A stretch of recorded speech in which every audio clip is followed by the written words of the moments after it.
Welcome to Rizvi's e-learning channel. So now after discussing the load curves and load meeting or load sharing, we have to see which kind of power plant may interconnected so that the efficient power supplies from the power station. Last class में जब load curve की बात हो रही थी तो हमने daily load curve, monthly load curve और ईयरली लोड कर्व देखा था। उसके बाद हमने कुछ फैक्टर्स देखे और फैक्टर्स देखने के बाद हमने बेस लोड और पीक लोड की बात की थी। तो बेस लोड और पीक लोड ये हमारे बेस लोड जो आपका कंटिन्यू चलता रहता है रेगुलर बेसिस पे, जैसे प्लांट फीड करता ही करता है, और आपका पीक लोड वो होता है जो आपके बेस लोड के अबव एंड ओवर होता है और ये एक पर्टिकुलर वैल्यू होगी। ठीक है, तो आपके पावर प्लांट को इंटरकनेक्ट करते हैं ताकि आपकी ये जो टू टाइप्स की लोड डिमांड है, बेस डिमांड और आपकी पीक डिमांड, इन दोनों को हम प्रॉपर फीड कर सकें। तो आपका जो बेस लोड होता है उसको जो पावर प्लांट फीड करता है उसे हम मोर इफिशिएंट बनाते हैं। और ये सारी चीज़ें किस पर डिपेंड करती थी? सिचुएशन पर, कि कहाँ पर कौन चीज़ की अवेलेबिलिटी ज़्यादा है। जैसे अगर आपकी वाटर की अवेलेबिलिटी ज़्यादा है तो आप उस जगह पर हाइड्रो पावर प्लांट बनाते हैं, थर्मल बनाते हैं, न्यूक्लियर बनाते हैं। तो डिफरेंट डिफरेंट जिस जगह पर जिस चीज़ की अवेलेबिलिटी, जिस फ्यूल्स की अवेलेबिलिटी ज़्यादा होती है, हम उसका यूज़ करते हैं। तो लास्ट क्लास में हमने ये देखा था कि पावर प्लांट के जो इंटरकनेक्शन में जो बेसिक हमारे पावर प्लांट यूज होते हैं उनमें हाइड्रो इलेक्ट्रिक पावर प्लांट का बहुत ही इंपॉर्टेंट रोल है। इसके एडवांटेज एंड डिसएडवांटेज भी हम डिस्कस करेंगे। तो फर्स्टली हम देखते हैं कि हाइड्रो इलेक्ट्रिक पावर स्टेशन है क्या। तो फर्स्टली पावर स्टेशन पर ये पावर जनरेट करने के लिए यूज हो रहा है। ठीक है, तो वाटर में ऐसी क्या क्वालिटी है जिसका यूज करके हम इलेक्ट्रिसिटी बना सकते हैं।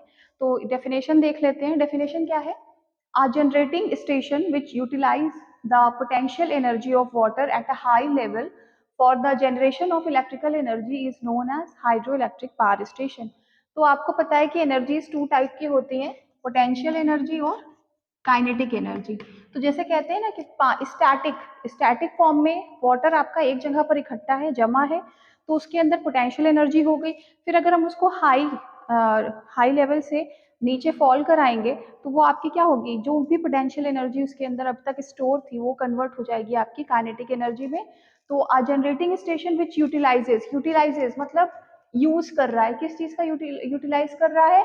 The potential energy. कौन सी पोटेंशियल एनर्जी? जो आपके स्टैटिक वाटर में होती है। तो potential energy of water at a high level, high level पर आपका वाटर है, water level for the generation of electric energy is known as a hydroelectric power station। यानी जहां कहीं भी आपके वाटर की एक्सेस है, ज्यादा है, वाटर ज्यादा मात्रा में अवेलेबल है, तो उस जगह पर आपका हाइड्रो इलेक्ट्रिक पावर स्टेशन का इंस्टॉल्ड हो जाएगा। ठीक है, लोकेटेड इन हिली एरियाज। तो अब वाटर जहां पर ज्यादा है हम उसी जगह पर ये पावर प्लांट बना सकते हैं। तो बेसिकली हिली एरियाज पर ये लोकेटेड होता है आपका हाइड्रो इलेक्ट्रिक पावर प्लांट, और वहां से हम क्या करते हैं? डैम बनाते हैं। ठीक है, डैम को बिल्टअप करते हैं और डैम के पीछे आप क्या करते हैं? एक रिजर्वायर बनाते हैं। Reservoir is nothing but the storage of water. तो located hilly areas where dams can be conveniently and large water reservoirs can be obtained. तो आपके जहां पर वाटर की एक्सेस है वहां पर आपने हाइड्रो इलेक्ट्रिक पावर प्लांट का बिल्डअप कर दिया और साथ ही साथ एक रिजर्वायर बना लिया। अब उसके बाद हम इसकी वर्किंग देखते हैं कि हाइड्रो इलेक्ट्रिक पावर प्लांट में ये जो हमारी पोटेंशियल एनर्जी है, वाटर की पोटेंशियल एनर्जी है, इसका हम किस तरह से यूज करके इलेक्ट्रिकल एनर्जी बनाएंगे। तो फर्स्टली क्या होता है? वाटर हेड की बात हुई है। वाटर हेड आपका क्या करता है? Created by dam across river और लेक। तो आपकी लेक या फिर रिवर होगी, उससे हम क्या करेंगे? डैम का निर्माण करेंगे, डैम बनाएंगे। और एक वाटर हेड नाम दिया गया है, आगे हम डिस्कस करेंगे जब इसके कंस्ट्रक्शन को हम डीपली पढ़ेंगे कि वाटर हेड क्या होता है, क्या चीजें हैं। तो from dam water slate to water turbine.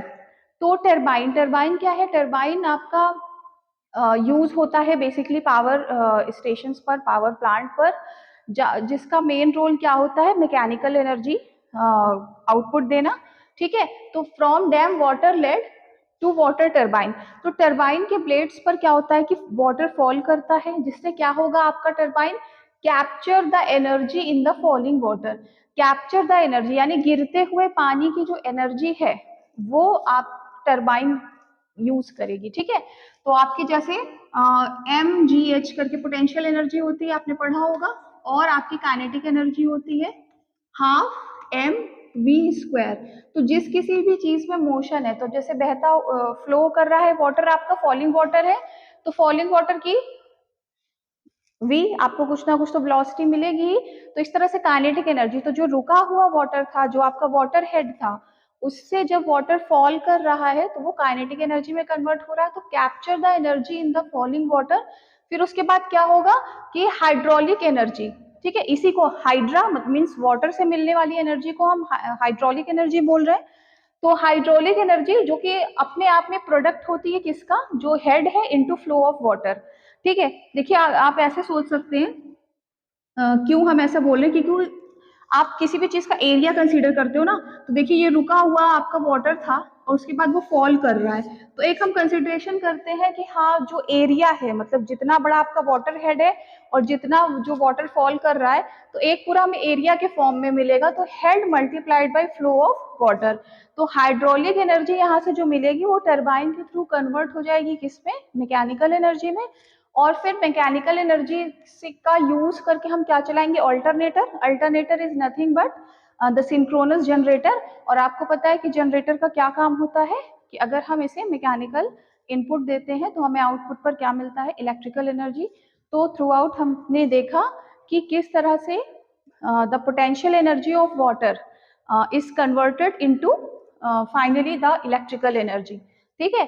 तो आप टरबाइन से जो मैकेनिकल एनर्जी निकलेगी, आप उससे अल्टरनेटर को चलाएंगे, यानी पावर प्लांट पर हमारा अल्टरनेटर होता है जो कि आपको केवी में वोल्टेज को जनरेट करके देता है, ठीक है। तो फाइनली हमें इलेक्ट्रिकल एनर्जी मिल गई। तो जो आपके रिक्वायरमेंट है, हमें जो लोड को सप्लाई करना है, पावर स्टेशन से हमको पावर सप्लाई करनी होती है ना, और ये पावर जो सप्लाई होती है वो किस पे डिपेंड करती है, लोड पर डिपेंड करती है। अब कल हमने देखा था कि ये जो लोड है हमारा वो 2 टाइप्स का होता है, बेस लोड और पीक लोड। जिसमें से बेस लोड की जो डिमांड होती है वो आपने देखा था कि कॉन्टिन्यू कॉन्स्टेंटली वो चलता रहता है। तो अब जो चीज हमें रेगुलर बेसिस पे देनी है, तो उसके लिए हम एक इफिशिएंट पावर प्लांट चाहेंगे। तो बेस लोड की रिक्वायरमेंट फुलफिल करना है, एज वेल एज हमको पीक लोड की रिक्वायरमेंट फुलफिल करना है। तो इसके लिए लोड शेयरिंग और लोड मीटिंग का कॉन्सेप्ट आया था, जिसमें हम क्या करते हैं, बेसिकली 2 पावर प्लांट्स को क्या करते थे, इंटरकनेक्टेड कर देते थे। उसमें से जो बेस लोड की रिक्वायरमेंट को फुलफिल करता था, हम उसे क्या बोलते थे, मोर एफिशिएंट पावर प्लांट। और जो हमें पीक लोड की डिमांड को पूरा करता है, उसको हम क्या बोलते हैं, लेस इफिशिएंट पावर प्लांट। तो इस तरह से आपने देखा हाइड्रो इलेक्ट्रिक पावर स्टेशन। अब इसके कुछ एडवांटेजेस हैं, कुछ डिसएडवांटेजेस हैं।